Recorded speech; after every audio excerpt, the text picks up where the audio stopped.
ఆడియన్స్లోంచి వస్తున్న ఒక హేట్రేట్ని కానీ అన్నీ ఒక నటుడు ఎంతవరకు తీసుకోగలుగుతున్నారు సార్? అది నేను అసలు తీసుకునేమి పట్టించుకోరా అసలు? నేను అసలు ఏమీ తీసుకోను. ఎందుకంటే మనం తీసుకున్నా తీసుకుపోయినా మంగపతి ప్రతి తరంలో ఉంటాడు.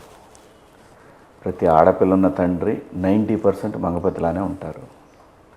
ప్రతి అన్న మంగపతిలానే ఉంటాడు. ప్రతి మేనమామ అలాగే ఉంటాడు. ప్రతి బాబాయ్ అలాగే ఉంటాడు. ఎవడైనా మంగపతిలండి. అలా ఆడపిల్లని అలా గాలి కుదిలేరు ఎవరు. ఊరికే మనము అభ్యుదయవాదులు అని ప్రూవ్ చేసుకోవడానికి కొంతమంది, నిజంగానే అభ్యుదయ భావాలు ఉన్నాళ్ళు కొంతమంది ఉంటారు. నిజాయితీగా అభ్యుదయవాదులు చాలామంది ఉన్నారు. సో ఇది పర్సంటేజ్ చాలా లెస్ పర్సంటేజ్. సో దాన్ని ఏం మార్చలేం, ఎప్పటికీ మార్చలేం. ఎందుకంటే మన సంస్కృతిలోనే ఆడపిల్లకి మన కుటుంబాల్లో ఒక భాగం ఉంది, వాళ్ళకు ఒక గౌరవం ఉంది, వాళ్ళ పట్ల ఒక భయం ఉంది, వాళ్ళ పట్ల ఒక కుటుంబం ఉంది, కుటుంబానికి సంబంధించిన వెనకాల తరాలు ఉన్నాయి. ఇవి అప్పటికి పోవు. ఫలానా వాళ్ళ అమ్మాయి అనే మాట్లాడతారు. సో దాన్ని ఎప్పటికీ వదిలేసుకోలేరు.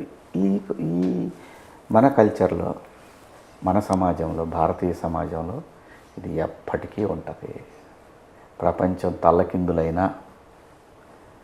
అతి పురాతనమైన భారతీయ సంస్కృతి, భారతీయ మతాలు, హిందూ మతంలో కుటుంబ వ్యవస్థ,